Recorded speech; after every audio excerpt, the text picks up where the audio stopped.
All right, welcome to the Happytans podcast. Woo! Today's episode, we have our first three-peat guest. Yeah, that's Spray right. Tans by Stefani, now known as the Bronze Collective. Thank you for joining us today. Thanks for inviting me over to show me the new salon. I'm excited.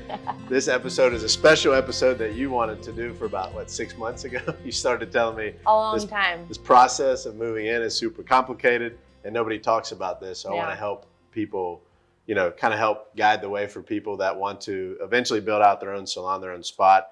It's been a long process, but now you're here. So thank you for crazy. So thank you for sharing the story. For those that maybe haven't heard the first episodes of you've been on before, and I'll post those below, tell us a little bit about you and how you got into this, and then we'll jump into the move here. This is crazy. Yeah. I think I was first on Happy Tans in 2018. Right. Was it 2017? Or 18, yeah. Something. In your car in Hawaii. Yes. I was still a teacher. I was Yeah. a full-time teacher, and I did the podcast episode during my lunch break, and I only had like a 20 to 30-minute lunch break, and I was like, oh, they asked me to be on this podcast, and I was slammed. I would teach during the day, and I would go straight to tan. I was like, and with the time difference, it was kind of hard to match up our time. 6 hours, I'll do it over my lunch break. Like, I'm going to go sit in my car and I'll do this. And honestly, really at that time, I didn't I knew what I was doing. I'd been in the industry for a few years, but I had just really started to get started in the sunless industry. And I was still mobile, but I had a little salon in our house too, like a little studio set up in our house. Yeah, it was crazy. We've come a long way, and now I think that was 2018. It may have been 2017, but it kind of seems like I think so it was long 18. ago. Yeah. And then I was there. I was in Hawaii for about 4 years, and then we moved to DC right when COVID hit. Yeah. That was a really interesting time, 2020. Yep. And since then, I've moved I had a little salon in the back of my house. We had a little back entryway. That's a big reason we picked the house we did. I was like, I can tan back there. Grew out of that very quickly. It was like a 7x7 room. Yeah. I opened a Sola salon suite that was about 150 square feet. And then a year later, we needed a second Sola suite really bad. We needed a second room. So I ran 2 rooms. So that put us at about 250 square feet. And then I've hired, since then, 5 employees. One since moved away. So I have 4 employees plus me now. And now we're in our 1,400 square foot salon, which when I was doing my negotiations and my searching for the space and knowing that I just needed more space, I didn't know what to do. Sure. There's just nothing in the industry about how I just Googled a bunch of stuff. Like, how do I do this? What do I look for? How to design a space? How to negotiate a space, because, when you don't know what you're doing, you can get scammed so easily. So there's such a need for it. So I just kind of figured it out on my own along the way, which is kind of like what I've done for everything in my business. I always tell people I fly by the seat of my pants, which is very true my employees always joke that I don't watch TV or really watch movies a lot. I'm researching all the time. Sure. Like, I'm literally on my phone at 11 o'clock, like, what should I do in my architect floor plan, things like that. And so I just honestly figured it out on my own. But there's such a need for how to do that and the steps to do that. And I've had so many spray tan artists ask me so many questions along the way. And I'm like, you just wait. I'm going to do a podcast episode. I'm going to tell you everything. But yeah, definitely our growth has been insane since moving here. And even since I did the first episode in 2017, it's just been insane since then. So yeah, and I want everybody to be successful, and with the tips to get your own space, because I would say this is the goal for a lot of people, but not all people, but many people, this is their goal, and you got to know how to do it. Yeah, and I think like you alluded to the fact that there's no blueprint for this. There's none. And it's probably one of the biggest investments that people would make in their life outside of like a personal house or whatever. Yeah. So and there's so many small mistakes you can make during this process that can really affect you for years and years and years, that I kind of learned along the way. And from talking to other spray tan artists, things I did in my negotiation that they wish they would have done, that they didn't even know they could do. And the better deal you can get, I always say, I'm the one paying the bill. Yeah. So I'm going to negotiate this till I can't talk anymore, because I'm the one stuck with the bill every month. Right. But yeah, I definitely have I kind of made a list on what to do when you're ready to start your first salon, or even just negotiating a salon suite or your first brick and mortar, or just really negotiating anything. I've had a lot of hairstylists even ask me too, but obviously I'm going to gear this more towards spray tan artists. Sure. There's a lot of steps along the way. Okay, so starting at the top. So Yeah. when you start looking for a spot, is it like searching online, or did you find a real estate agent that specialized in commercial? I actually did both. So I had that's the number one thing on my list is find a commercial broker. Yeah. Or a commercial realtor. I think they're pretty hand in hand. It has to be someone in commercial. Do not get a residential. Don't use your friend who sells homes. Don't use your boyfriend who sells homes. Find a person that you do not know. I just think it's better to not use a friend. Someone you don't know who works in commercial, who will work with a small business. Because that's another problem I ran into is people are like, oh, you're only looking for less than 1,500 square feet. We work with 3,000 and plus. So you have to find a commercial ski real estate, someone who's in that, who will negotiate it for you. And something a lot of spray tan artists don't realize, or just business owners don't realize, is that is free to you. You don't pay them. Their fee is paid when you close the deal by the landlords. So a lot of people are like, oh, I can't afford a commercial broker. Right. You don't pay them. They get paid when you close the deal. They get a commission on the close of the sale price or the lease price. Okay. So they're helping you along the way, and whatever your deal is, I don't know what their commission. I mean, everyone has a different commission rate, but yeah, you don't pay them hourly. You don't pay them like a fee. Right. Maybe some of them have like a very small fee, but they're in it for you and they're on your side because they want to get their commission at the end. They got to close the deal. Yeah. So absolutely. I actually did find my space online though. One really good site is called LoopNet. Yep. There's a lot of really good, I just happened to find this myself. Then I brought in my commercial realtor to help because a lot of landlords are not going to give you the time of day if you are not a commercial broker. Sure. If you're just the owner reaching out, they don't have the time of day for you because they don't know if you're serious. They don't know what your credit is and all that. So I actually found the space myself. I brought her in next to view the space.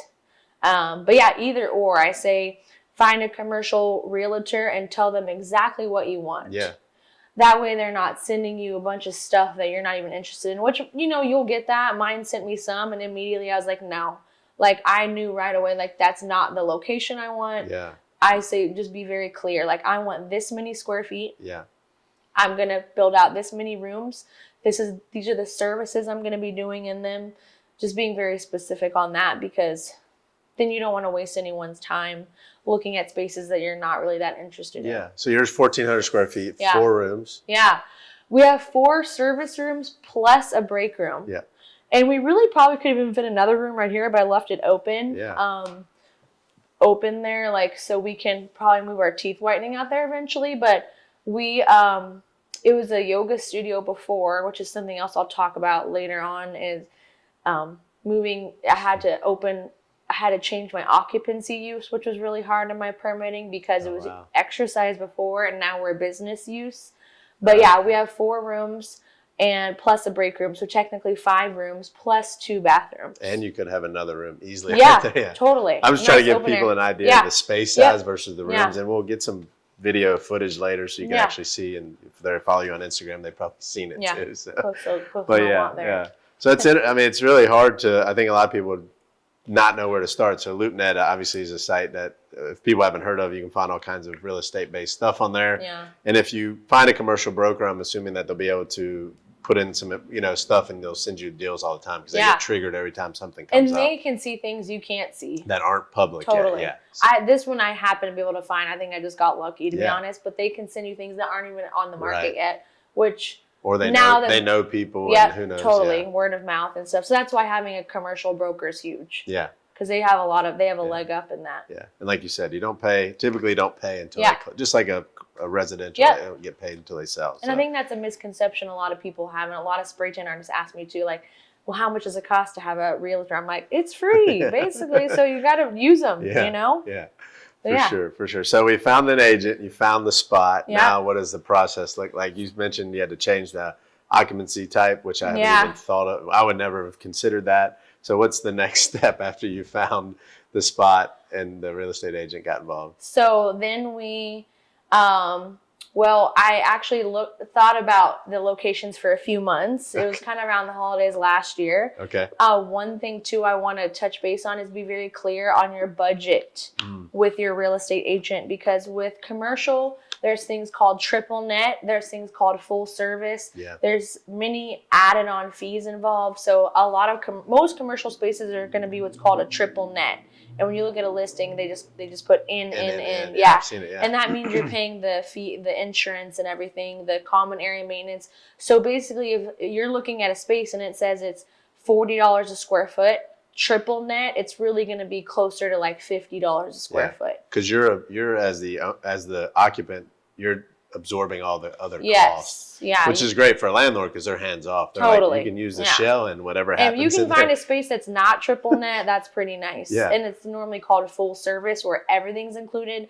Where I live, that's very rare. Yeah. But if you can find somewhere where it's all included, that's really nice. Yeah. But I feel like we're in the DC area, that's like not very common, but Sure.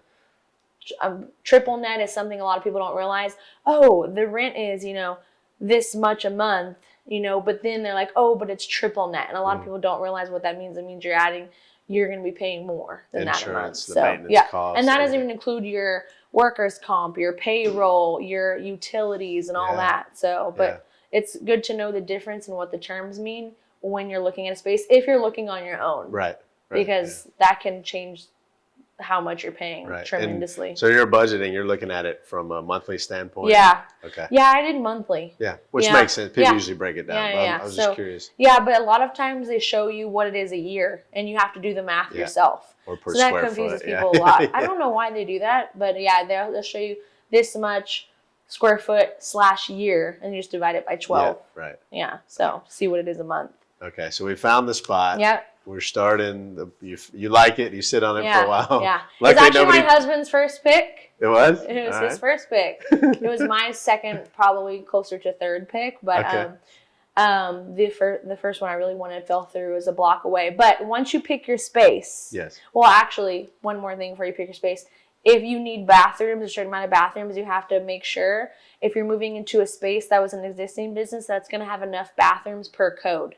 So it kind of depends on your occupancy level. If you have a certain amount of people in here at one time, you may require 2 bathrooms. Okay. So you have to think about that in your build out too. If you have a really high volume salon and you're going to rent out a bunch of rooms to people, 1 bathroom may not be enough. So you have to think about that in your build out. Do I have to add another bathroom per code?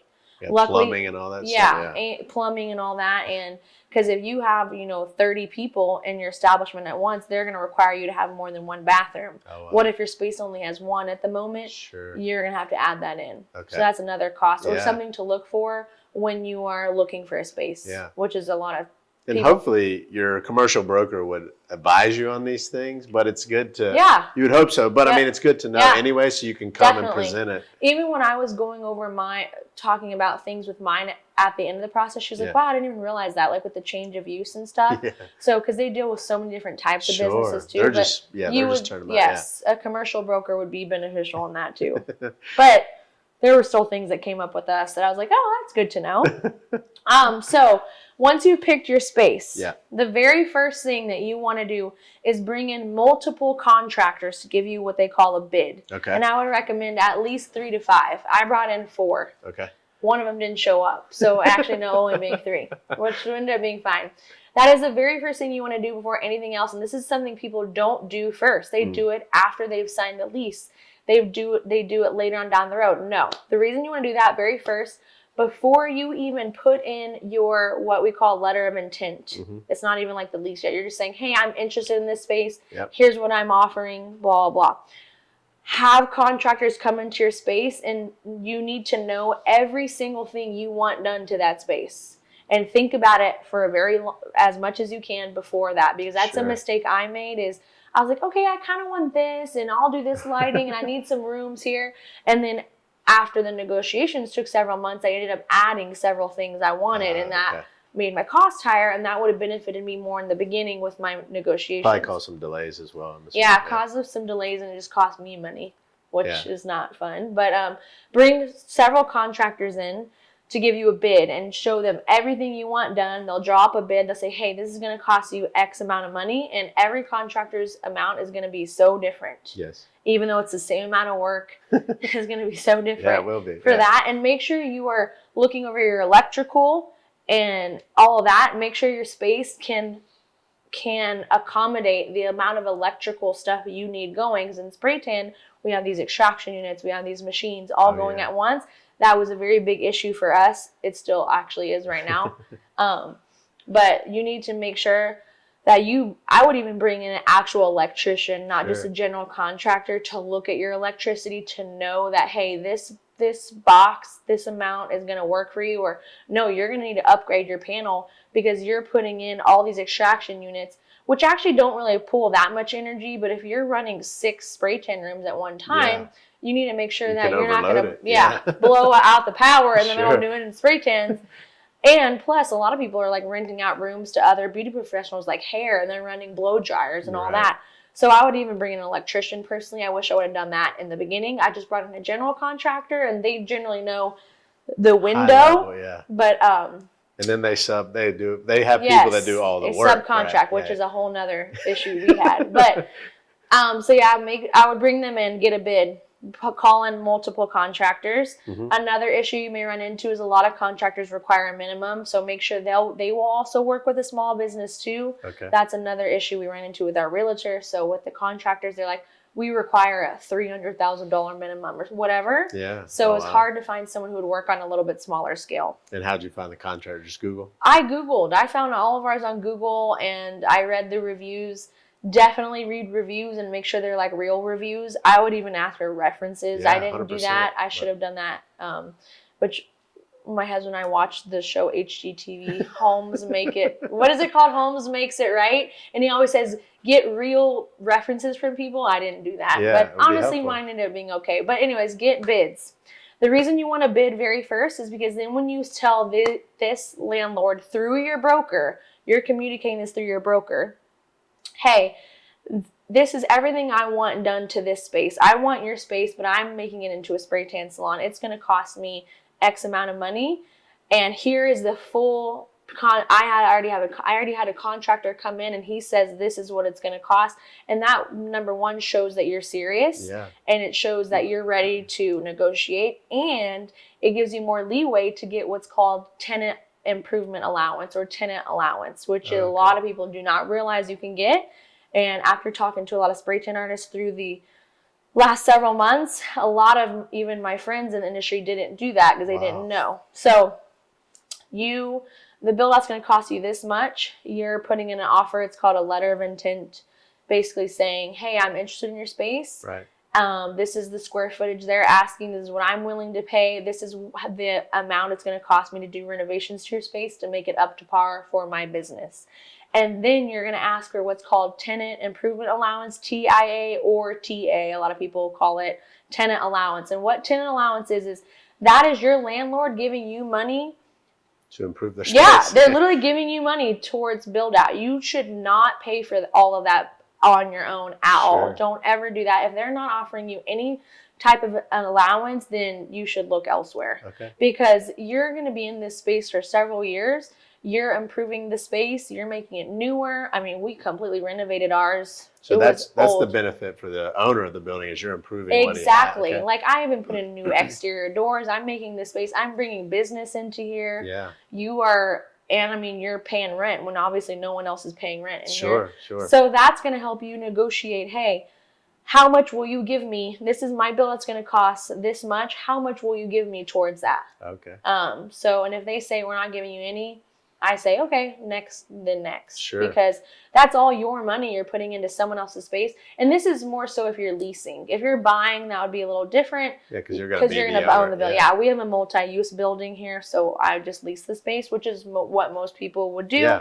Obviously, buying would be a little different. But that is the benefit of leasing is you can get money for the improvements, the build-out you're doing. Whether even if you need to put in new floors or if you need to put in a sink, or if you need to build a room or whatever, you should definitely negotiate getting that paid for. For the TA, did the owner tell you a set amount or was it like a percentage of what it was good question.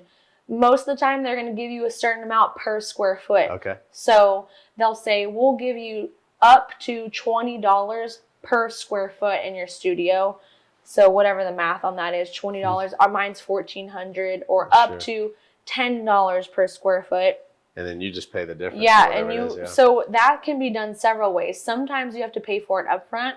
In my case, I had to pay for my build out up front. Then you provide all this documentation to get reimbursed at the end. Sometimes landlords will, if your build out cost $30,000, $40,000, $50,000, they'll take that full amount, divide it by your months of your lease, and take it off your rent each month. Okay. Sometimes they'll give it to you up front to use. I don't hear about that as much.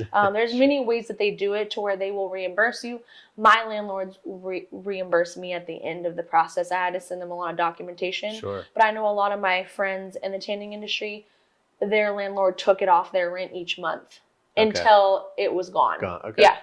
Either way works. I guess it's just whatever works for you. But you do have to be prepared to pay it up front, and your broker will ask you that, and you will have to send your entire identity and how much money you make and bank statements showing that you can afford to do that build out, because the landlord is not going to want to rent to you if you don't have good credit. Yeah. So that's a really important part. If you don't have good credit, they may make you do other, they may give you a higher rent price. I don't know about that, but and I'm assuming it varies on the build out basis. If somebody gets a loan to build it out, or if they have the actual cash on hand. That was a question I got from spray tan artists is, hey, did you take out a loan?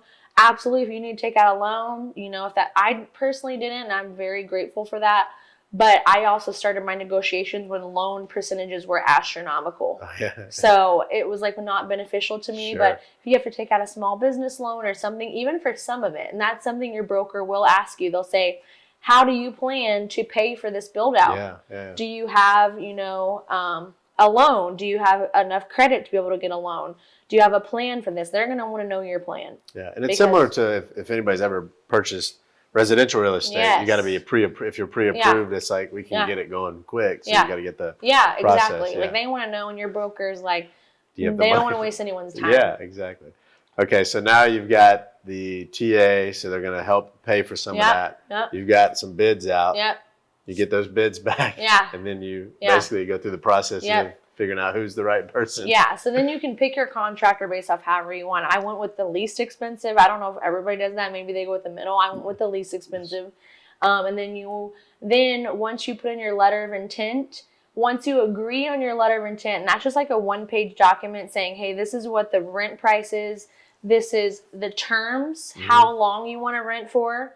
These are the basic terms. Once you agree on that, which that takes 5 months, 4 or 5 months sometimes, because you're going through a broker, your broker's talking to their broker, the broker's talking to the landlord. And it takes weeks to get any deal back, because I would never, ever, ever recommend approving the very first offer they give you. Absolutely not. You're the one paying the bill every month.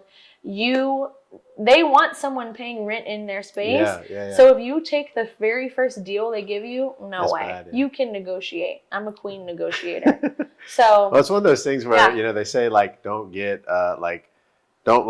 get in love with the thought of whatever the thing is, right? So don't get in love with the space. Make sure you stand up for yourself first. Very true. People can read it. You're not going to back down from this. You want the space too much. Definitely. Right? And it's true, because the landlord's going to be doing things in their favor. They're doing in what's best interest for them. You need to do what's best interest for you, and that's what your broker should be helping you. And your broker should do market research to know if you're getting a fair deal or not. Mine definitely did that, because I had no idea what to compare it to. I was I don't know. I'm just in a solo suite. So they'll do market research and all that. So they came back and said you should negotiate. That, and with the market, I was hey, I'm going to keep asking for this and this and this. So tenant allowance, we asked for a little bit more. And then you can also negotiate rent abatement. And what that means is you get, rent abatement means you're basically getting free rent. Wow. So that can either be for your build out, because build outs take a long time. Hey, I want free rent for this many months because my contractor says my build out's going to take 4 months to do. I don't want to start paying rent until after that's done, because it's going to, I shouldn't have to pay rent when I'm not even using moved it, in. And then you're going to get stuck with double rent if you're currently in a smaller space. You have so to. rent abatement is something a lot of spray tan artists have like, I never even knew that I could do that. And that is huge. And a huge tip is do not negotiate rent. In your negotiations, make sure you do rent abatement, that your rent abatement begins when you are open for business. Wow, okay. So what that means is a lot of landlords will say, hey, I'll give you 6 months free rent because it's going to take you like 6 months to build out. No, I want my 6 months to start when I am open for business, not during my build out.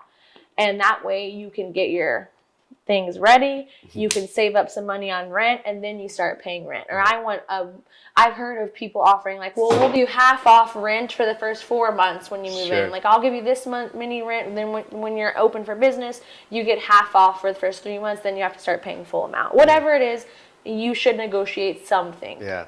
In an ideal situation, be at least not to start until you're open because it's useless until, Which I know a lot of people have said, I didn't even know I could do that. So they're paying double rent. Yeah. Like, otherwise, put yourself in a hole. Your build out's going to take longer than you think. So you're going to get stuck paying double rent some months at least. So you should negotiate it to where when you are open for business. I think the verbiage in mine is when the earlier of the two, either this month, I think it was October of 2022, which didn't happen for us, or open for business. The earlier of or the later of or something like that is the verbiage in mine. So whatever happens first or second, whatever the verbiage is, that's when it starts. So I think we expected to be open late October. We didn't open until December. Not too far off, but it's pretty common in construction world. Totally. And I even added on like 3 months, and that's why I thought October. So it even took longer than that. Wow, okay.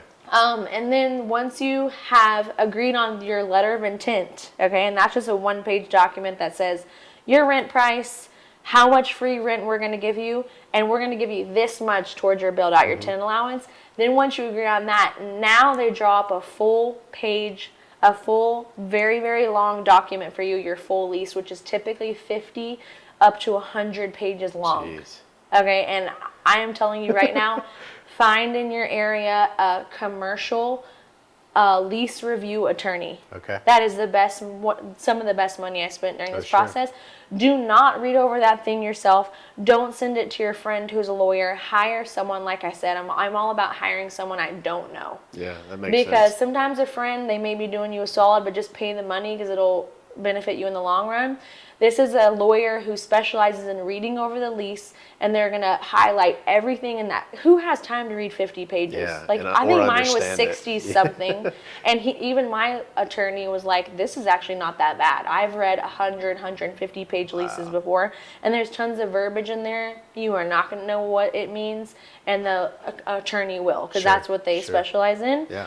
So they'll go through and they'll highlight all these things, and then they'll send it back to the broker. And they'll say, hey, no, this is not fair for my client. This is not fair. We'll agree to this, and we'll agree to this. Things like insurance were something we changed. They were having me have some astronomical insurance for my place that an insurance broker said that's what like Walmart insurance, like a Walmart building should have, not like a 1,400 square foot space. Things like... There were several things that the commercial attorney did, and he was like, this is kind of, we should change this up. And basically, he would change it up, send it to their attorney, and then that goes back and forth. So that took probably 2 to 3 months just to go back and forth with the attorneys. But that saves you a lot of time and a lot of confusion because there's so much verbiage in there that you won't understand. And then the commercial attorney will help change the verbiage in the lease to benefit you because it's going to be very, very in favor of the landlord. Sure, of course. And ours still is, but it's not as bad, Right. But that's kind of a thing even my attorney said is the lease is going to be in favor of them 100%, but we need to definitely change some things. One thing he definitely helped fight for me for was in my lease it said I could not rent a room to another person, and I wanted to be able to potentially rent out one room to another beauty professional to help offset the costs. My lease said I could not do that, so he kind of like went back and forth with him on that, ended up coming to a deal to where now I can if I want to, things like that. Those are things you definitely want to hire somebody to read over it. That makes sense. Yeah. Otherwise, you just glaze right over it and sign it off. And they can do it in like a few hours. Most of those attorneys charge by the hour. Sure. I think mine did it. He went over it in like 3 or 4 hours, and then he'll send it back to you and highlight certain things. Yeah. Because now there's no way I would have time to read over that document myself. It makes sense to pay the specialist in this. Oh my God, yeah. That was worth every penny. Yeah. So then once you agree on that, okay, my attorney, this is him, okay, and theirs would come back with some crazy things, and even sometimes my attorney would be like, I don't understand why they're not approving this. Then I think one time they got on a phone call together.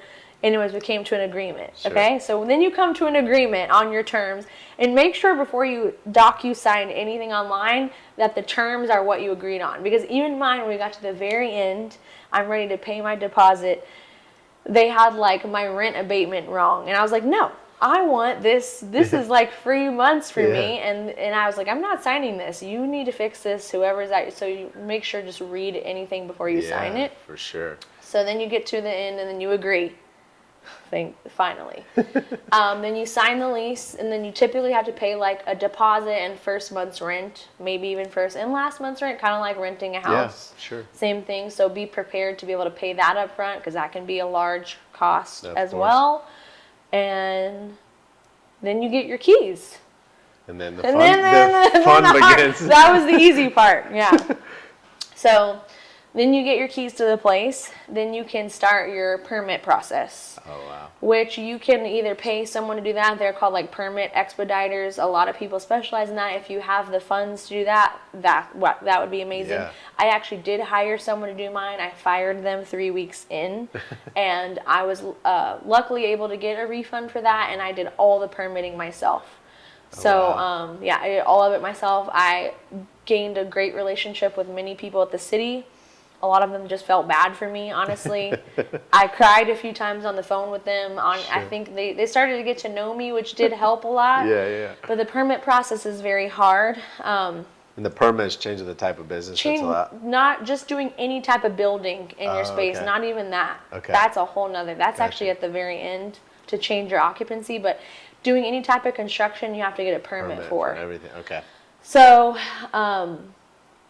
then I would definitely recommend, if you do have to do any type of permitting, get a good team from the beginning that can do that for you. I kind of had to figure it out along the way that, I'm going to need an engineer, not just an architect. I thought I would just need an architect in the beginning. I also need an engineer because I was changing the use of my space. So basically, if you can find someone that does all-in-one for small businesses, architect and an engineering team, that would benefit you a lot. They can put all your plans together. I actually meant to set my plans out so people could see. It's like many pages of plans, but you're going to need like an electrical engineer if you're doing any type of electrical, which most of the time you are with a tanning, any type of beauty business, you're going to need electrical. Right. Mechanical, which means your air condition unit and your airflow, which was an issue for us as well. And you're going to need an architect, a certified architect, because those plans have to be stamped, not just a Joe Schmo drawing up something.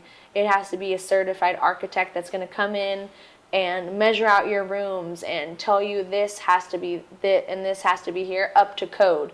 And you have to make sure that your exit is a certain distance. If your building is a certain size, you have to have multiple exits. We were just like 10 to 20 feet below what we needed to have another exit. Wow. So we only have one right now. So we were like almost at the cutoff. And things like that, an engineering team can help you with, and the city has people that will literally look over these plans and they will comment back on all kinds of things that you never even thought of. Yeah. For us, a big thing was our airflow. Our airflow, because this was an open floor plan. It was a yoga studio before. We had to actually build rooms. They would not accept. We basically had to put in a ventilation in our ceiling in order to pass code. Now we do have the spray guns, which a lot of spray tan artists I know watching this also have one. The city would not accept that as airflow. To pass code, because it does not filter outside air. Okay. It only filters into the spray gun, and then you wash them out at night. They wouldn't accept that as proper ventilation for our space, even though the spray guns are so powerful. Right. Ours filter the room every 3 seconds, it depends on your room size, but according to our room size, our spray guns filter the room every 3 seconds, which we had on our floor plan with the city. We even sent them photos of what it was, because tanning is very new to still a lot of people. They don't know what it is. They don't know what it is, especially these typically people at the city, older people sometimes, you know, not to like stereotype, but they don't know what, they're like, what is this on this floor plan, you know? And so we sent them photos, we sent them the specs. They didn't accept that. So we had to install an exhaust in our ceiling, which I'm actually really glad we did. It's helped a lot already to where it's going to take the air outside through the roof. So with that, my engineering team was able to work with the city to come to an agreement on what type of exhaust was put in. It's called CFM, basically how powerful it is. And they also were able to use my windows. I have a lot of windows in the unit, in the space. They were able to use that as part of my airflow. If we open the windows, then we get better airflow. But we didn't do our walls all the way up. So that was a big thing. If you're in your build out and you want to do your walls all the way up, you have to think about your HVAC. You may have to do a lot of changes to your HVAC and your fire system. And that can be very costly. Wow. Yeah. Where you can get the same great effect. Even the fire marshal, my very last inspection, the fire marshal came in. He goes, that's actually a very good idea that you did that, because you would have had to make major changes to your fire system, and that is very costly. Oh, wow. Maybe your landlord will pay for that if you negotiate it, but I did not negotiate that in the beginning because I didn't know. So I did my walls almost all the way to the ceiling, which I'm glad we did.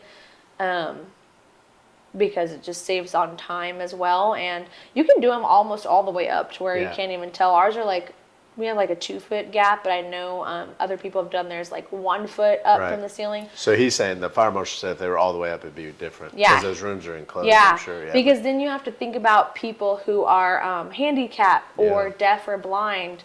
If you have the ceilings all the way up, they can't see an emergency light. You know, if they're deaf, they're not going to hear the fire alarm.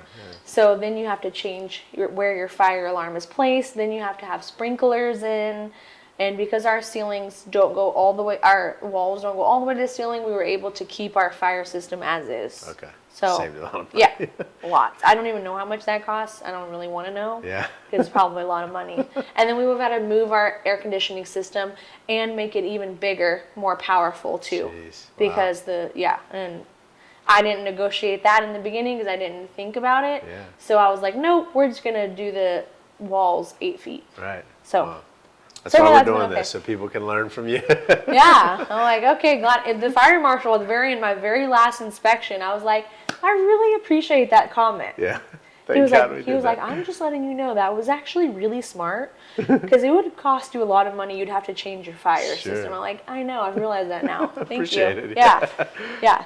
So then you, in the permit process, just get a good team from the beginning, you know, a good engineer and architect from the beginning. That way they know what they're doing, and they know like how many outlets are needed per every square feet in your space. If the outlets are going to pass code. We had a big issue with our electrical box, whether it was going to pass code. And I got a second opinion on everything with my contractors, because I wanted to make sure they were giving me truthful answers. Sure. And that actually saved me a lot of money, just getting second opinions from people, because I think contractors, I mean, just being honest, being a female in a beauty industry, sometimes contractors want to charge you double what they would probably charge someone else. So I actually saved like a lot of money doing my research on several things. They said I would need to pass code, and I really didn't. Okay. So I've saved a lot of money there. Yeah, man. Just by making a few phone calls, honestly. And I wonder if some of it could be difference of opinion based on that. I don't know. I mean, whatever the contractor knows, who knows? And they're working in different cities, and every city has a different law. But like the electrical thing, I think they were just trying to get some extra money out of me. So they said you needed more? They said I needed to change out my box. Okay, which is an expensive process. And I made several calls, and they were going to charge me like $6,000 to do that. So that saved me $6,000. Didn't have to change it out. There was some plumbing they said wouldn't pass code, and I basically opted to just risk it. I made a few phone calls. I was like, I'm just going to risk it. Our inspector didn't even look. And so then your permits are approved. So then you start your build out. Then your contractors will say, okay, we can start building. We have the go from the city. Now you can only do certain things in phases. You can't do your full build out. You have to do You have to put up your studs. You have to put up your walls. Then they have to come in and check that. Then they give you the go to the next step. So you have to do that in phases too, depending on what work you're doing. You can't just do your build out. Then you're like, okay, we're done. Come check it. They check it in phases. Sure. So then you have to rely on the inspectors to show up. And like even some of my girlfriends have said, we've scheduled inspections and the inspectors don't show up. And you can't move forward until they show up. And once all that's done and your build out is done, your space is done, then you have to do final inspections. You have to do it all over again. And for us, we had 5 inspections in one day. I scheduled all of them in one day. And I met the inspector at the door and I said, hey, I'm Stephanie. Thank you so much for your time. Like I said, start off on a positive note, because even one of them at the end said, hey, you were very nice in the whole process. Like there were even a couple things that probably fully didn't pass, but I kind of was like, no, I worked with so-and-so electrical, like my exit sign, they said was misplaced a little bit. Sure. My doors weren't quite ADA accessible by like 7/8 of an inch. But I'm in a historic building, so a wheelchair can't get up here anyway. That's actually what I was thinking of earlier, is you have to make sure that everything you're doing in your build out is ADA accessible, Americans with Disabilities Act, that it's accessible for not just wheelchairs, but people who are handicapped, blind, deaf. You have to make sure your building is meeting the needs of people with disabilities, or they will not pass you. Because you have to think about people who can't hear the fire alarm nor see the fire alarm, Braille and all that. My building's historical, so we don't have an elevator. We're on the 2nd floor unit, so I had to get a whole nother sheet notarized. I had to go get it notarized. I had to break down the cost from my contractor saying I'm allotting 20% of my entire build out towards making my space ADA accessible. And because I don't have wheelchair accessible, I had to think of other things. I just Googled it, honestly. And like one thing is I put in the allotment how much my floors were going to cost me to put in and how much they cost. And I said my floors were flat, so a wheelchair can easily be accessible on here. My doorways are ADA accessible width. A wheelchair can fit through. There's handicap rails in the bathrooms. Your architect will do a plan to make sure a wheelchair can spin around. And one thing my inspectors did point out is my toilet, where you push to flush the toilet, it has to be on a certain side in your bathroom in order for it to be wheelchair accessible. Mine were not. But I was able to pull up the sheet I had done many months prior showing, well, actually my building is only partially accessible, and I did have this notarized, here you are, and they let that slide. But that is something they maybe wouldn't, but I think... I would never thought of that. Me neither. And even my contractor told them, like, well, it's actually really hard to find the handle on the other side of the toilet. Those were on back order for like 6 months. So that's something you have to think about too, is it has to be on a certain side where a wheelchair person in a wheelchair can flush. Yeah, it has to be on the side, I think, away from the wall, but don't quote me on that. I'm not really sure. But that was an issue they brought up in both of my bathrooms. So yeah, you have to make sure that everything's accessible. So don't make a doorway very narrow because a wheelchair cannot fit through that. Which your contractor should know that. But you never know who's in here doing your work when you're not here. So that's a big thing that I brought up. And actually Emily at Bronze Palms, we talked a lot about that too, because she was like, make sure all your furniture is ADA accessible too, because they're going to ask about that. And things like that. ADA accessibility is very big because you can definitely get sued for that. 100%. Yeah, for sure, if you're not adhering to people's needs. And that's where the fire comes in too, because if deaf people can't hear the fire alarm, they need to be able to see it flashing. So if you're building walls, we had to change the place. We had to put in emergency lighting in several places, and they allowed us to do that instead of changing our fire. That way, if a deaf person's in here, since we built up walls, they can see if there's an emergency versus with the flashing lights.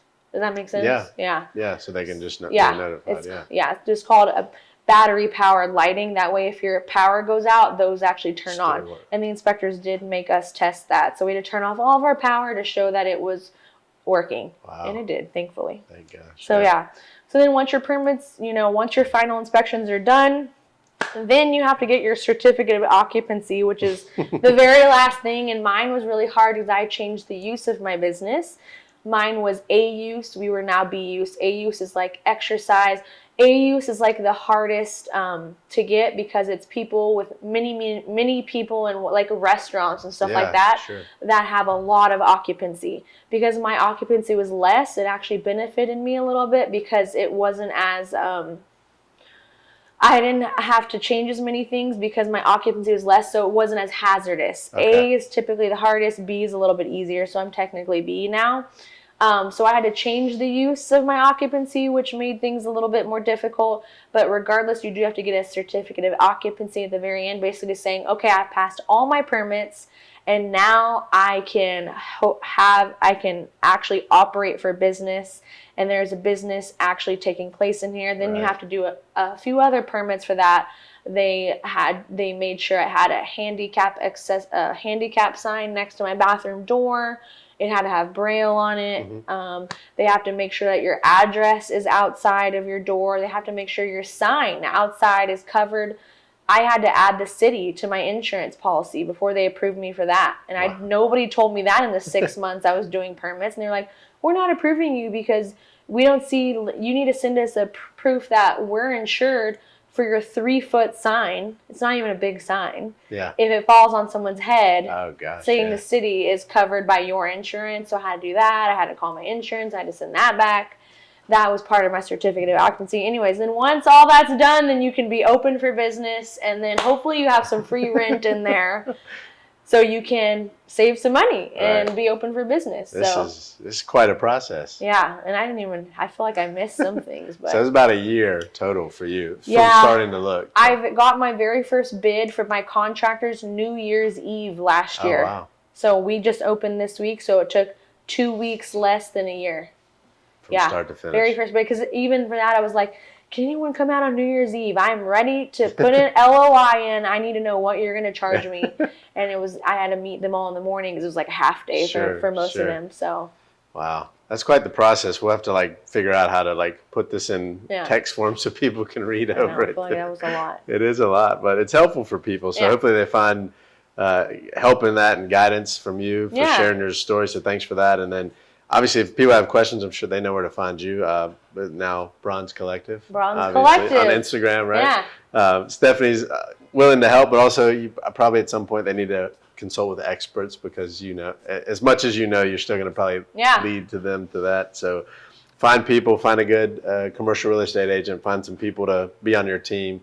I think you led with a caring sense of hey, I need your help. Can you help me? Yeah. Where a lot of people come in attacking these people that are working. 1,000%, I believe that. Yeah, you got to lead with be nice to the people. They'll be nice back to you. So. Even one guy, I was like, you've helped me so much. Can I send you a Starbucks gift card? He was like, well, we can't accept gifts, but you can send donuts to our office. I was like, I'll send you donuts. And I literally was like, I will text you or email you a Starbucks gift card right now. He spent so much time with me on the phone, and he was actually a big help throughout the process, and he remembered me from that time just by saying, can I buy you a coffee? I don't even know what you look like, but you can email these gift cards. Whatever I have to do to be able to get my business open. And a lot of times I just explain to the people, this is my livelihood. I need to be open. I have a wait list of appointments. We need to be open. And I don't want to be caught paying double rent here. A lot of people, some people are nicer than others. So there are definitely people at the city that you never hear from and will never answer your call. But if you show up with some donuts, maybe they will. Maybe it'll work. Yeah. Awesome. Well, if anybody has questions, they can reach out to you on Instagram, your website, anything like that. I appreciate the time. Yeah. And we'll look forward to doing a fourth one at some point, right? I love it. All right. Take care, everybody. Happy tanning. Bye.